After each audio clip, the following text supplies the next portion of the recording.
So what's wrong with dieting anyway, right?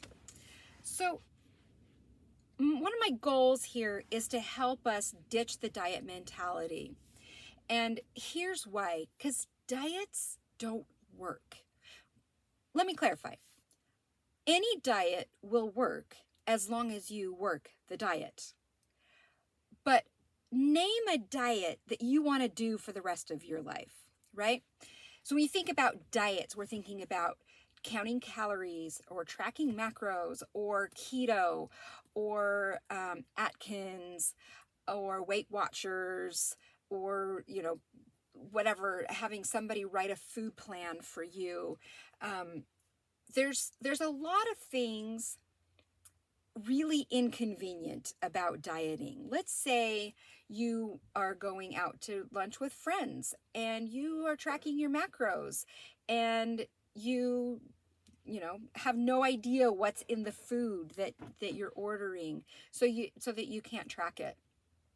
How do you stick to your diet, right? But the main thing is, most diets are not meant to be sustained over a long period of time. They're too controlling, they're too restrictive, they're too tedious, and nobody wants to stick with that. We like the freedom that comes with being in control of what we eat. And diets tell us what we can and cannot do, okay? And most of us are not exactly the kind that like to be told what to do all the time. So the freedom that comes from eating when you're hungry and stopping when you're full is you're not being told what to eat. You are not, you are in control of how you're going to respond. Because when you're hungry, you get to eat. Okay, so let's talk about intermittent fasting. Well, why shouldn't I just do intermittent fasting? If I'm going to go these long periods of time without eating, I might as well do intermittent fasting. And the problem is intermittent fasting is still bound by the clock. You have your eating window.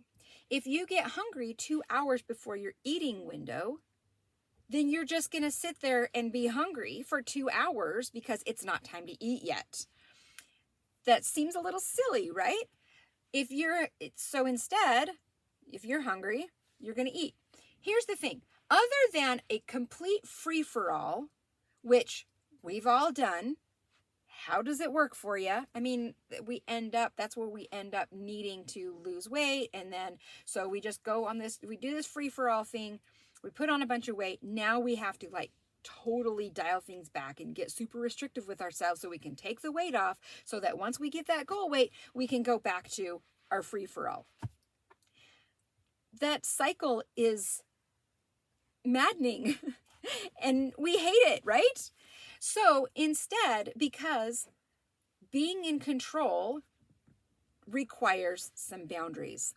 So why not have boundaries for yourself that make sense, that follow the natural rhythm of your body's signals, rather than some rules that somebody made up, the clock, or something like that. So if you're going to have boundaries anyways, let's make them workable. Let's ditch the diets and let's just listen to our bodies. That's what makes sense to me anyway.